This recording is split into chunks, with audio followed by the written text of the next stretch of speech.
Howdy. Welcome to another Bull City Bulletin broadcast. Today is Wednesday, June 25th, 2014. Our topic today is basically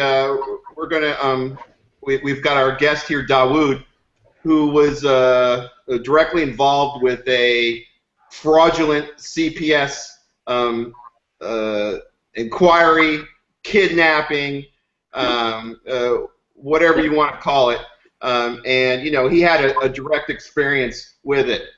Just to give you some background of what we're trying to talk about here, and if we could scratch the surface with this thing, we've done a good job. I started noticing the problems with CPS. I work as a therapist, and a couple of years ago, I was at this new place, and I was starting to treat these women. And what I noticed with all these women, maybe about 20, 25 of them, all of them had their children taken away. So I was extremely worried, what was going on. I found out most of the time it was just for minor marijuana offenses, substance abuse offenses, and that all ties into the whole fraudulent drug war. The drug war is not to help anybody. The drug war is to basically create more of a police state and give the police state reason to do it. And what I found out as I started helping these women trying to get their children back, that the CPS caseworkers had outlined a very vague plan to even get their children back, and then would demand a rigorous schedule of attending substance abuse treatment meetings 5 days a week, being at designated times in the day to meet with the CPS caseworkers, have home visits all the time to examine the cleanliness. It was what I came to realize is that it was so hard to even manage what the CPS people wanted for someone with a high-end person with intelligence and resources. So even it was difficult for them to do this. And what I also found out, there was no clear plan.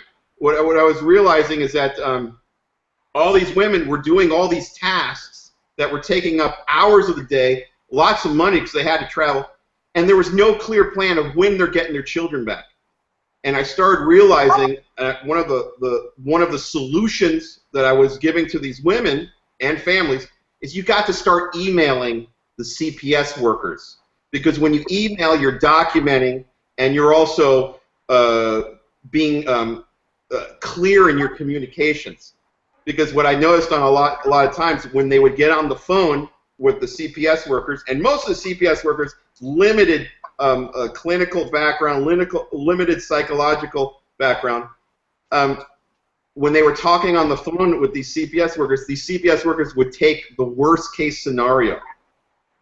And that's generally what's happening right now with the state. The state is overly paranoid of the health of people. And this is a kind of a case of order out of chaos. The state, the way it's been socially engineered, is to create chaos. We are right now, all our people, the poverty, the mental illness is off the chart. People can't even, people are having troubles keeping in their homes. The nutrition is horrible, especially in the welfare state with food stamps and so forth. So it's kind of a problem reaction solution is what this whole CPS thing is about. You create the disorder, you create the chaos. There's no jobs. I mean, let's get this straight. There's no jobs. Basically the state is using poor people for money and resources and more reasons to create more of a police state. So what I'm trying to say is that poverty, the poor, the homeless are getting decimated right now. They're absolutely getting wiped out, and they're losing all their children. And just to go a little bit further before I go to Dawud, and hear his story on this, I came across a very frightening dynamic amongst many frightening things. Like I said, we're just touching on bits of subjects.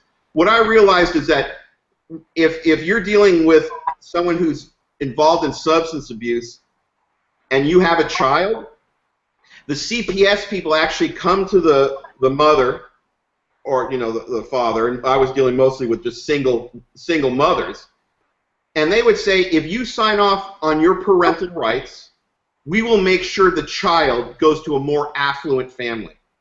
If you do not sign your parental rights meaning you have no contact with the child. You're basically signing that child away. You agree to have no contact whatsoever, so this affluent family can raise the child as they see fit, not worried about what the mother is going to do. So they would actually coerce these mothers to sign over their parental rights to give their children to affluent families. If they did not, the child would not go to an affluent family, and they would go into the foster care program. So most of the women that I'm dealing with, especially the ones that already have low self-esteem, are already in a brutalized state because they're in the welfare system and in poverty, chose to save their children's lives and sign off their parental rights and give it to an affluent family. I have yet to see a case where a woman can get her parental rights back. So that's just one facet. Another facet is the pharmaceutical industry in this whole matter, especially with the foster care program, the foster care infrastructure with the CPS. Now, I've heard of some stuff where there's private corporations involved in this whole process. I don't doubt that. I don't have any evidence. I know Alex Jones has mentioned DynCorp is somehow involved with a CPS. That would not surprise me, as everything's becoming privatized. The whole mental health system's privatized. So how pharmaceutical use and how money is used in the system to coerce is these foster care parents are making money housing children and using the pharmaceutical system to drug the children through the psychiatric corporations that are involved with CPS. So you can see how the corporate, the state, and then how the people are all involved in this pharmaceutical drugging system. So, and just to give you just a little brief explanation on the damage that these poor children are having, the worst thing you can do, in my opinion, is actually separate a mother from the child from the parents, because the neural system, the nervous system, is still attached to the parent, and that is the part where the child develops and learns how to attach to other people, to attach to other humans. And if you take the child away from the parent right away, you are doing something very damaging to the nervous system to attach to people.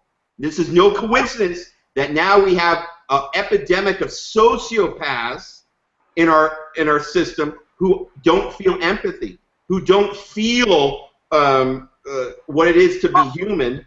And these people who don't have empathy, these sociopaths, are coincidentally leaders of corporations, leaders in the military, leaders in CPS.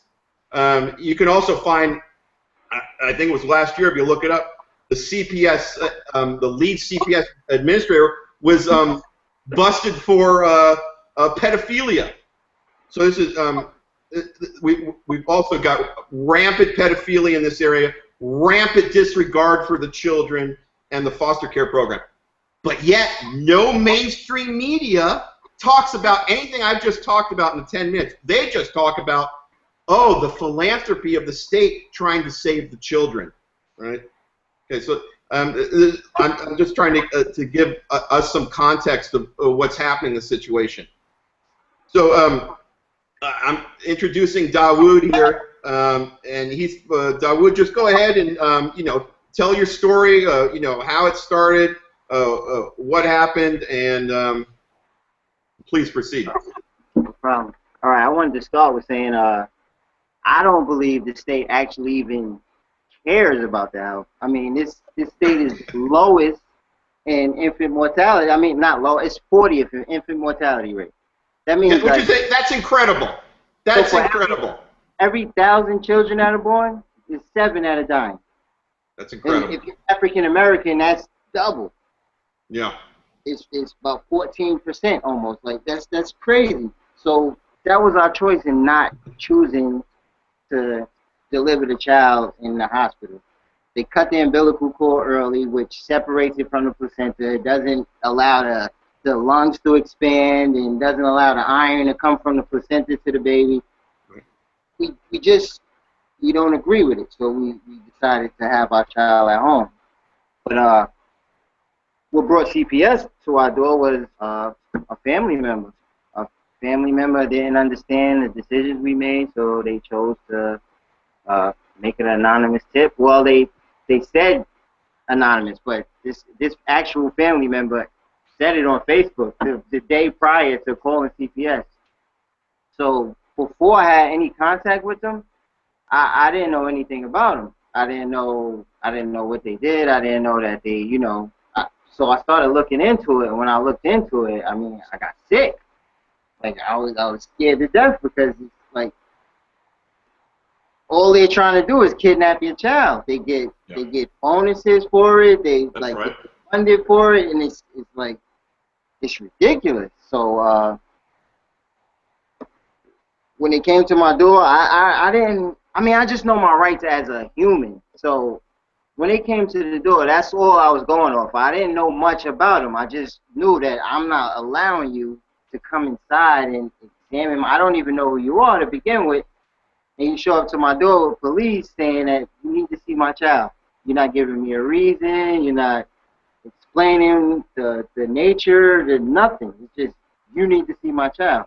Now the video you're talking about, you posted on YouTube. Give them the link. One thing I noticed with the CPS worker trying to get in your house, I always call it the vampire rule with police and CPS. You actually have to invite them in your house. They can't come in unless they have a warrant, or they're going on the vagueness that the child's in danger. But what I noticed with the CPS worker, he was like a robot. He was like, I just need to see a child. I just need to see a child. It was a robot, you know, going on. Yeah, and the thing about that is, when he showed up with one police officer, and during the time when I'm not allowing them to come in, once they left and I looked outside my window, there were 3 cop cars outside, a detective. So I'm like, oh man, they're about to try to get a warrant. Yeah. So that's when I went downstairs and spoke to the police. Now, you know, it's just an interesting caveat, and I'll interrupt you through your stream of consciousness, but what's an interesting caveat? The 3 police cars and a detective, that costs a lot of money. So it's just it's kind of evidence to show you what is the support, you know, with these CPS investigations, no matter how light they are, anonymous tip. You know, I mean, maybe if you had a warrant with probable cause and you had some sufficient evidence, yeah, bring the cop cars. But you're bringing, I mean, how far are we from actually having a SWAT team, you know, from anonymous tips? Right? And do me, like, doing a slight bit of research, I know that if they get an anonymous tip and they don't lay eyes on your child, they could then go get a warrant. Yeah. With just that anonymous tip and saying that, you know, the child is unsafe, they could go get a warrant. Yeah. So it's like you damned if you do, you damned if you don't. It's like you have no choice. You have to show them that your child is healthy, and it's crazy. Yeah. I mean, as you further go down your story, what we're going to come out, I'm doing a little foreshadowing here, is that you're really damned if you do, damned if you don't. If you really held your ground and said, no one's going to see my child's safe, you know, hey, at my convenience, I'll take him to the doctor, and then you can, you know, we can, you know, produce some evidence or something for you. But if you did that, that would just aggravate the police state more and cause them to abuse that gray area, you know, that they're supposed to be looking out for the people. But continue, yeah. That's exactly what the detective told me, because, you know, the CPS worker left, and he didn't leave. He went to my leasing complex to ask the leasing agents about who's in the home, do you know if they had a baby or not, which, I mean, that's out of his, he's not supposed to be doing that. I mean, he's not law enforcement, but... in the statute, which I'll show at the end of the segment, it actually says that the CPS worker can investigate anybody. They can investigate your Facebook, investigate friends. It even says they can talk to your children without you being present. Yeah, they can show up to your kid's school and take them out of class and interview them. And that's what we're seeing throughout the country right now. Is we're seeing a lot of you're seeing the public school system basically talking to children without parental consent, not releasing the children to the parents. So this is a widespread epidemic of the corrupt system. And like you said, it's worse on a certain community, like impoverished or African American is they use that against you. Like it's absolutely. You don't know the law. They think you won't study. They just assume. Well, not only that, it's I definitely have the philosophy that we've been socially engineered. That the way our society is by no coincidence, no natural formation. It's been engineered this way to create a new system, basically order out of chaos. So what people are finding out is that there are so many single women out there having multiple children, and no one's basically saying, listen, we're in a depression, there's no jobs, you've got a police state going on, if you're not like all together, you could lose your kids. I think if people had that knowledge, maybe their behaviors would change, or they'd be doing something different. I mean, that's what we're trying to do, is we're trying to educate people to let them know the reality of the world right now, of what's going on. We're basically under war right now. Yeah. So, if people don't realize, they're going to be giving their children to the state. They're going to be giving their bodies to the state. And, that's another topic we're talking about. Do you really even own your body? Do you own your children? Obviously, we don't. I don't own my body. If I'm sick and I want to, I'm sick and riddled with cancer and I want to leave this place, the state's not going to let me. They're borrowing money on your children's children to pay for this military complex. They're about to force vaccinations on everybody. And back to your case, I was amazed to hear that midwifery is illegal in the state. Yeah. Yet you can, which is this is another fascinating subject. You can actually have a natural birth in your home, but midwifery is illegal. I mean, it's pretty hard to tell somebody, they can't have a baby, but it's getting to that point that they're gonna figure out a way to find a law that says you can't actually have a baby on your own. Well, my take of it is that they're basically chemically poisoning us right now.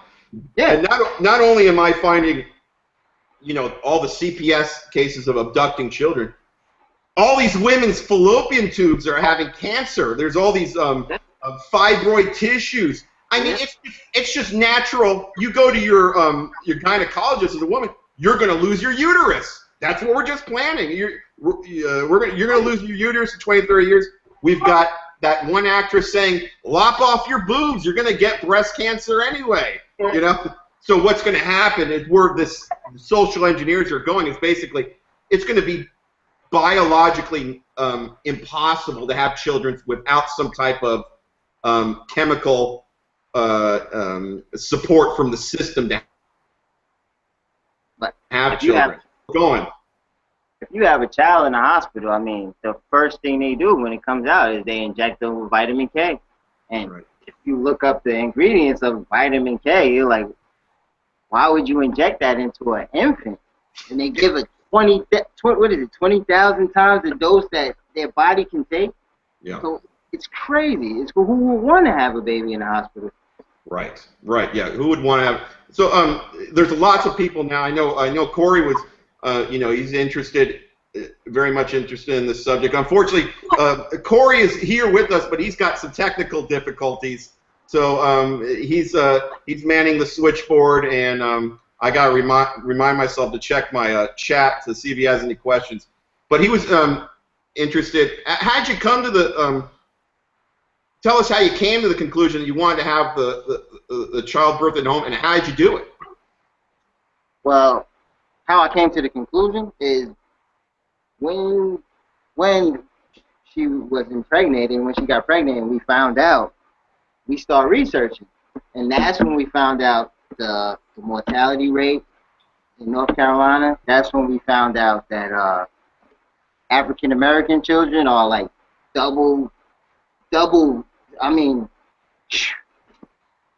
times the amount die upon birth than any other people. Like, crazy.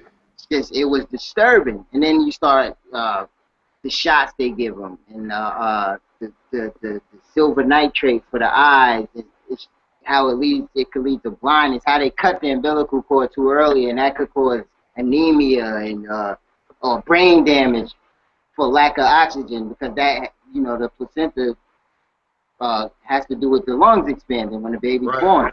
So knowing all these aspects about about the hospital and how a lot of children don't make it, and how I'm doubly not make it, is like, well, I'd rather do it on my own. I'd rather do it on my own. And we have such a great medical system. I'm. It's like a crapshoot. I could have, like, you go there, maybe I'm coming home with my baby, maybe I'm not. And if I go there, and if I refuse these things, if I refuse a shot, if I refuse the eye drops, they'll in turn call CPS on me. So I'll have them at my door anyway. So it's like, I'll take my chances with unassisted, and do my research, do my due diligence, make sure everything's safe, and bring her into a loving environment instead of chaos. So who did you? I mean, did you have anyone help you? Did you do it all on your own? Well, no. We got that's another thing. We got friends of the family that are doctors. We have a few, but they can't actually help. But they can't actually say that they helped us, or they can't. I can't give you medical advice because they'll lose their license. They'll lose. It's just helping a family member. They'll lose their license. Critical, right? I mean, that's a whole nother. That's a whole nother caveat facade. This whole licensing thing that was done by the Rockefellers in the beginning of the 20th century, anyway. Yeah. So you had friends and family. Yeah, friends and family that are doctors. We did our research. We read. Read a lot. Read a lot of literature on it. We a lot of Anna Mae Gaskins. I don't know if you ever heard of her. She's like she's a natural. She's a midwife. She's like from the 70s, and she birthed like thousands of kids. Right. Awesome. Yeah, I mean, it's just like another contrast. Is like, okay, midwifery is illegal. Homeopathy is basically illegal. I mean, none of these medical doctors or psychiatrists are trained in nutraceuticals or homeopathy.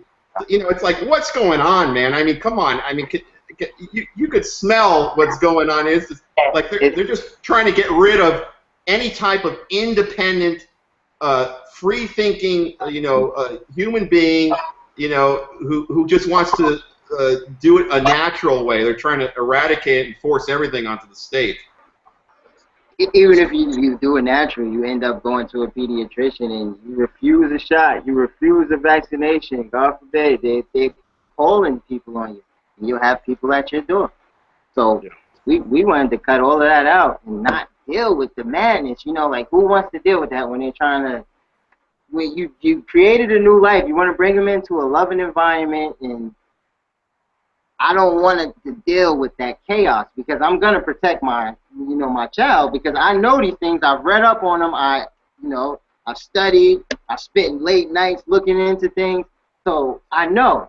So being that I know, I have to say, hey, you can't do that. Yeah. So that's why I got out of the hospital. I didn't want to fight. I didn't want to have to fight with you to say, hey, you can't inject my child. Hey, I gotta go with you to intensive care or whatever, so I could see that you don't inject my. I don't want to deal with any of that. It's crazy. It's crazy. You know. I would do that. I would have done the same thing, man. Let me ask you quickly. So what's the state right now presently happening with CPS and communication or anything? Well, it was the only communication with us we had was when they came and they left. We spoke to them. We chose not to cooperate at all. We they were asking us for things. They were asking us for what doctor we went to, paperwork and things. We chose not to deal with them. They tried to then go behind our backs and get a judge to sign an order for us to cooperate with them. And when you say, like, okay, so the CPS worker was at your house trying to do the vampire thing, you realized he was a vampire, you're not coming in. So his plan B is now he goes to a judge and gets the judge to request, basically subpoena you for the documents? What happened, I'll start from the video. The video which you saw, that's not the beginning of what happened. First it was him, they pulled up to the house, we videotaped them, and then they knocked on the door. I didn't go to the door with the camera because I didn't want to cut, like, I didn't know what they were there for or if they would be respectful or what are they, so I went to the door just seeing what's going on. And when I got him to the door, all he said to me was the robot thing. I need to see your baby. I need to see your baby. I'm like, who are you talking? Whose baby? He's like, your baby. I'm like, I'm not part of the state. So, I'm not, this is not your child. So how do you need to see what's mine? So I said, hold on, let me get my camera. And that's when the video took off. But since they didn't leave, they stayed surrounding my house. I went outside, spoke to the officer, the detective out there. She said, all they need to do is see that the baby's safe, and then they'll leave. So I let her see that the baby's safe, and they didn't right away leave. She said, she had then said, oh, well, I need to, he needs to see that the baby's safe, so this could be all done with. So she called him back. And when she called him back, that's when we spoke. We didn't let him in the house. He spoke to us. We let him in the foyer, like the little foyer. Yep. So we spoke to him there. After that, he left, and then he gives us a call back, saying that, oh, we got we want you to see these doctors, or we have a doctor on site that you can bring the baby to, and wow. Yeah. So that's when it was like, I can't speak to you anymore about this. Like, I'm not having anything to do with you. You know what I mean? Like, it's just, you can't really say it's like anything you say they can use to incriminate you. Yeah, they could use say, oh, he's belligerent. Oh, he's aggressive. He's confrontational. He's aggressive, and they can use that against you. So another reason why people should videotape interactions with these type of authority figures, because if you're not documenting it, you're not videotaping it, they can make up any story they like. Yeah, which they tried. He tried to make up a story saying that we chose not to. We're not going to doctors. We're not, and even if we were, she's not sick. So but he chose to make up a story. But anyway, they went to the judge. Yep. The judge now didn't the CPS worker like change his story for the judge and you caught him or something? That's what he did. He changed the story into, we said we're going holistically, you know what I mean? We're going holistically. We're going to see the doctors we choose to see. Oh, you're a terrorist. Yeah. So he changed the story to, well, they're not going to see doctors at all. Oh, no! Because they're religious. I'm like, no, that's not what we said. That's not. Right. So after that, we chose. I wasn't gonna cooperate with them and go forward anywhere with them. And then they start, telling us about, they never told us exactly what they wanted, but they were just being vague the whole time. But they went to the judge, and apparently he signed it. But then they were going to have another hearing about it, and we had hired a lawyer, so we got wind of the hearing. and we showed up to the hearing with all of our paperwork that says that, you know, she's got a clean bill of health, she's been seen by the doctor, no jaundice, no, there's nothing. Let me just interject here. So the CPS guy, when he couldn't get through your door, he went to the judge to get this order from you. Yeah. Now, is it usually a custom that they do a hearing after the judge signs it? I'm not sure. I don't know exactly what takes. I don't know anything about what they were doing. All I know was I was just staying away. And so, how did you hear about the hearing? From a lawyer, because a sheriff came to my home and left his card on. I wasn't in the house, so he left his card on the door, and it was from a judicial sheriff. I didn't know what that was about, so I'm like, it seems like they're trying to proceed out. The sheriff wouldn't be at my door for any other reason. So once I seen that, I'm like, I got nervous because, you know, it's the sheriff now, and I'm like, you know, what's that about? But I called the lawyer. We went to see a lawyer, and he had some type of inside connections because he made one phone call. I couldn't make this phone call myself. I couldn't make this phone call. I couldn't ask any questions. They wouldn't answer any of my questions. But once we hired this lawyer, he made one phone call, and he found out that they were having a hearing the following day about us and our child. Wow. And we could go to the hearing, but we didn't know about it. Right. So we found out about it. We went to the hearing. Thank God. Huh? Thank God you went to the hearing, right? Yeah, exactly. And we went to the hearing with all of the paperwork we accumulated. Like, we had the doctor's notes, we had everything that we wouldn't give to them, we had. And we showed it to their lawyer. And their lawyer said, well, we don't have a case against them. So even though they didn't have a case against us, this guy's still trying to proceed. He's still, oh, well, I need to see the child one more time. Wow. So I can, yeah, exactly. So I can close the case. We refused. Our lawyer said, well, if you come to my office, we could do it at my office. You know, if you bring your child to the office, you could, right. You know, and we all have a meeting and we can close this thing.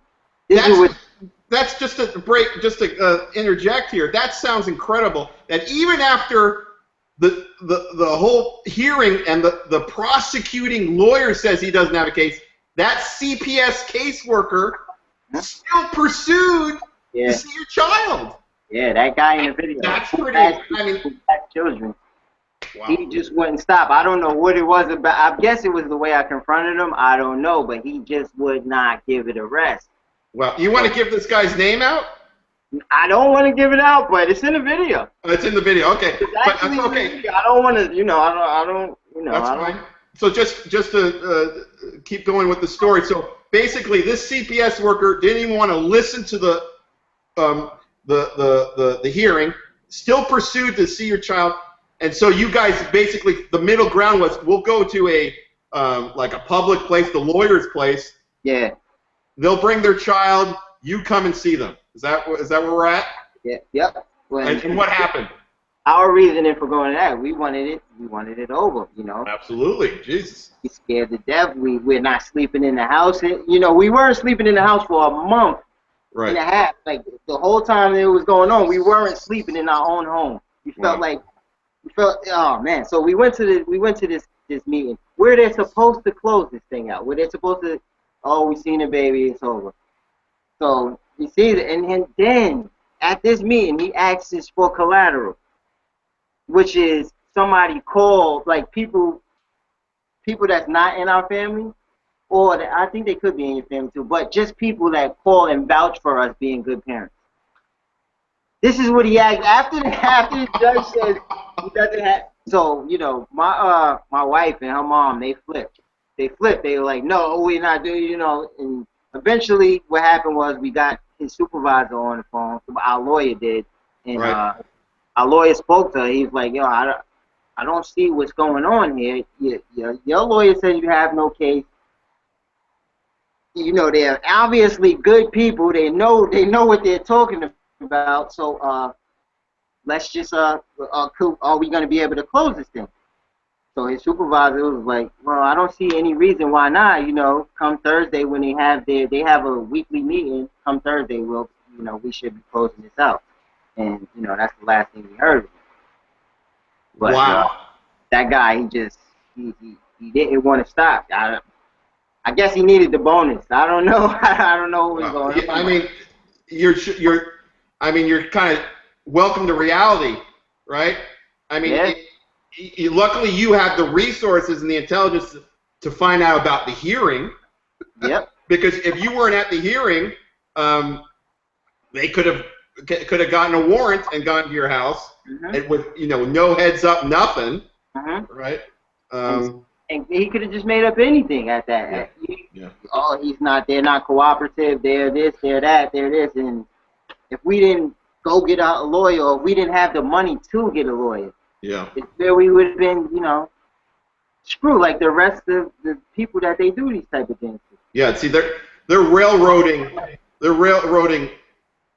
hundreds and thousands of people right now, and I mean, this is a great example. I mean, so let me ask you. I mean, after this whole experience, what do you? How is your relationship to the state right now? I mean, I'll tell you what. If I was not under this lease, I'd be out of North Carolina. I totally don't. I don't know if it's just the state. I don't know if it's. I don't know how it is everywhere, but just the whole ordeal here, just the headache of it, just the missing work days, and it's too much. It's disgusting to me. Have you always lived in North Carolina? I'm a New Yorker. Oh, you're a New Yorker. How long you been down here? Here for close to 3 years. Yeah. I loved it up until this point. Like, I actually loved it. It's peaceful, it's quiet. People generally don't bother you. I mean, where I'm at, I don't know how it is with everywhere else, but where I'm at, people are, polite. Well, that's how this is how this facade is why it's crushing so many people, because I go outside, it looks like Pleasantville. I mean, my neighbors are out. Everyone's just kind of like, it seems like nothing's wrong. But when you actually come face to face with the state, you see how incredible this it's a sociopathic machine. It's not even looking at individuals. It's just looking. It's standardizing everybody, and you have to fit this type of criteria. It's kind of like you're basically in front of like an artificial intelligence, and until you satisfy all these requirements, which are vague and are being interpreted by some, like that CPS worker guy you're with. I mean, you could see it's a very frightening thing. I mean, it's traumatized your family. Are you doing any type of countersuit or anything? Yeah, well, we don't have a lawyer to help us out with it yet. So, because it's taking a lot out of our pocket and time dealing with just that. But we're probably looking into filing a civil suit. The rest of our family is pushing us towards it, because after it was over, after we stopped there, we were just like trying to catch our breath again. It was just like such a headache to I didn't want to dive back into it. But now with the family and everything, we'll probably pursue further legal action against them. Yeah, and in my experience, this is going throughout the whole country. I mean, you might have in certain little towns, you might have pockets of resistance that are realizing that basically under this liberal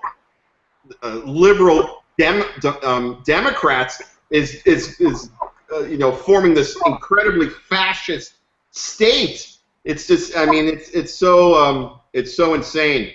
And I hope we captured some of the reality of what's really going on.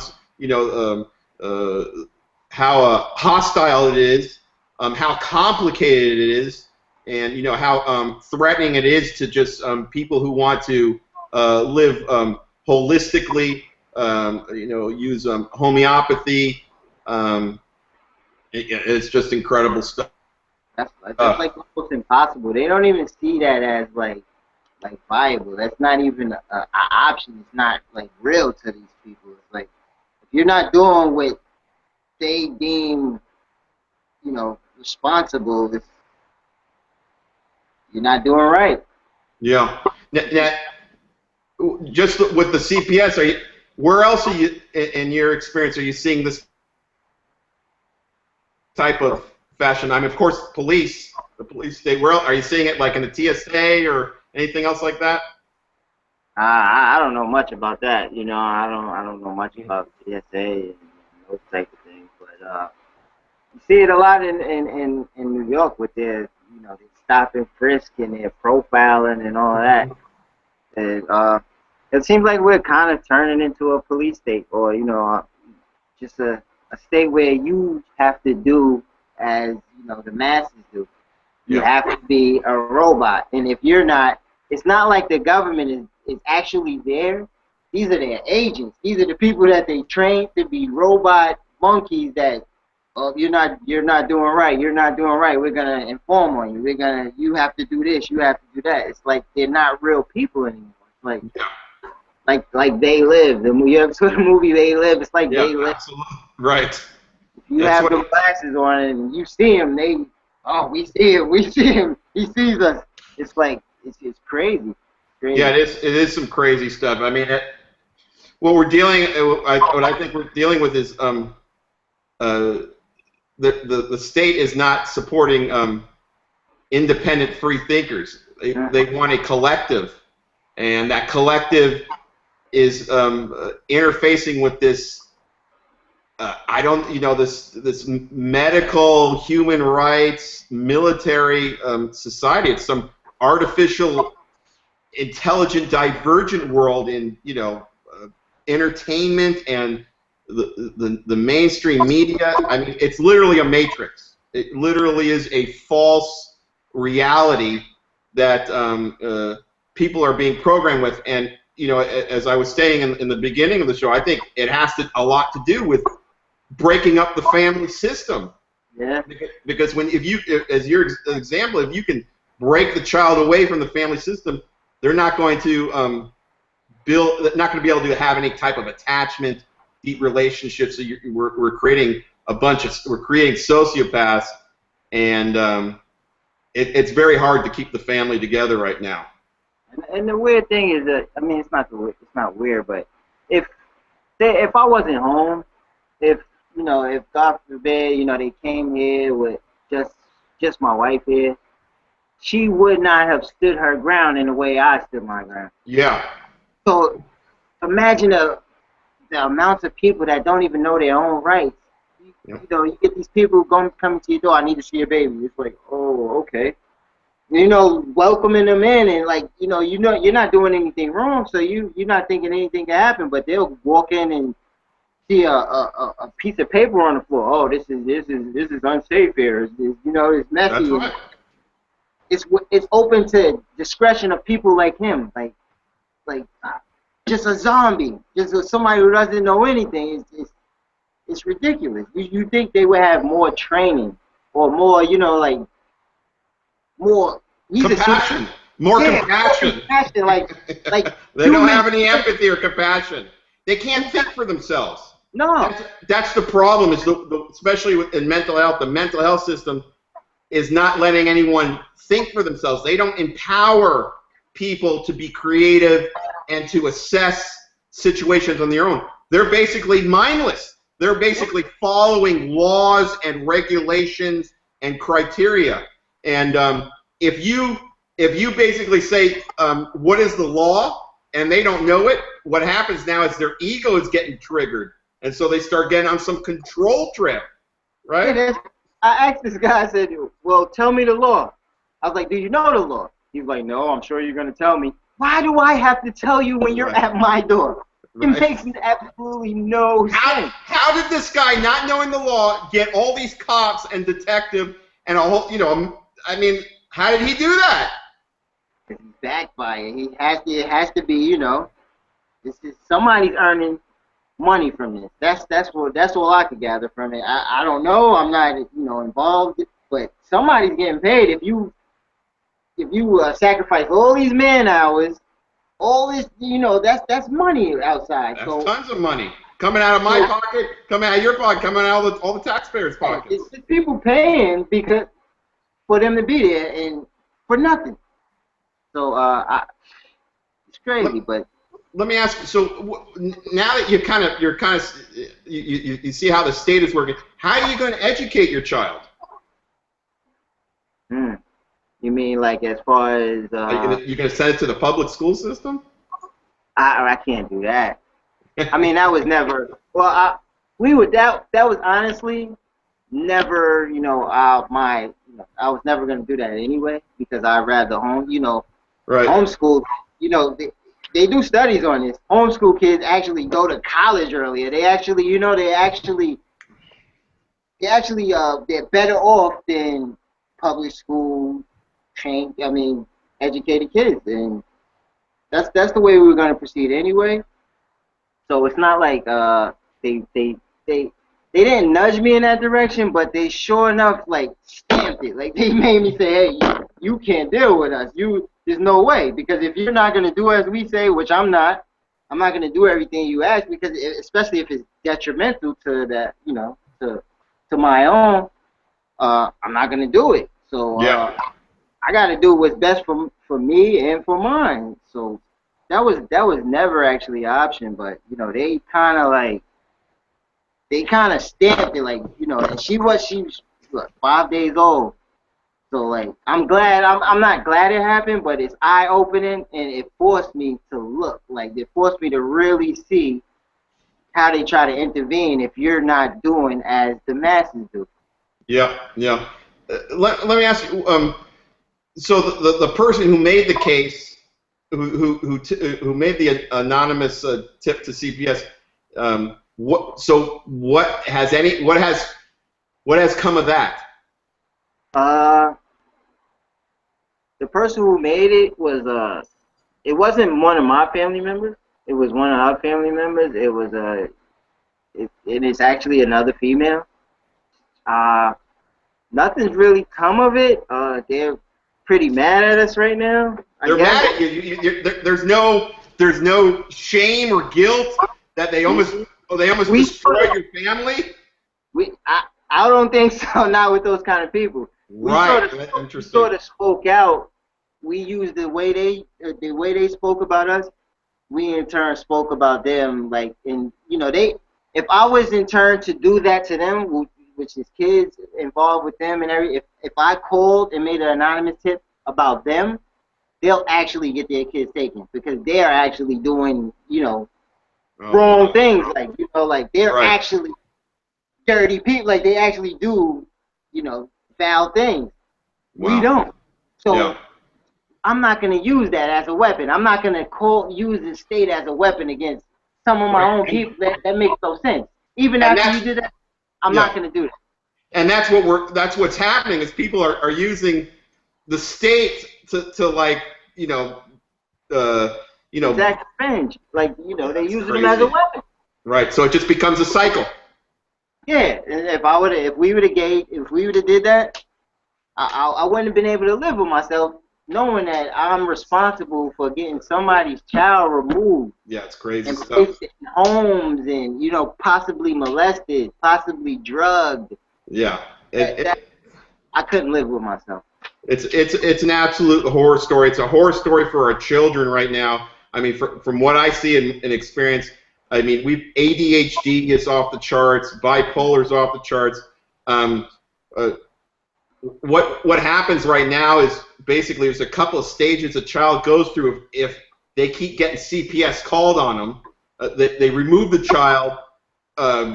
If the child is, somewhat functional, they put them into these foster care programs that are managed by the state that use psychiatric drugs to, control behavior. If that doesn't work, they go to these group homes. Now I gotta tell you, there's these group homes. It has like 4 or 5 children in it. They're the ones that can't stay in school. There's no room. These things are completely overcrowded. I used to work in. juvenile halls overcrowded. I had a case where I had a mother, and her child is basically about to go into juvenile hall. My only alternative, because I can't find any other alternative or resources to let these children, act out in a safe place, is the military. So all these kids are going into the military, because they can't hang out in school.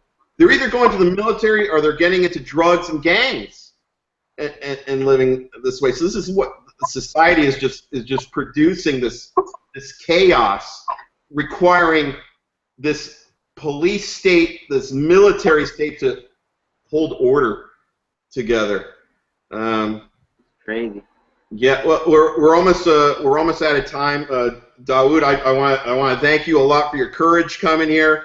Hopefully this message gets sent far and wide. I encourage people to leave questions for us. We can always follow them up with you, and hopefully we can have more people having home births instead of doing their births in the medical community that's has one of the highest infant mortality rates in the country.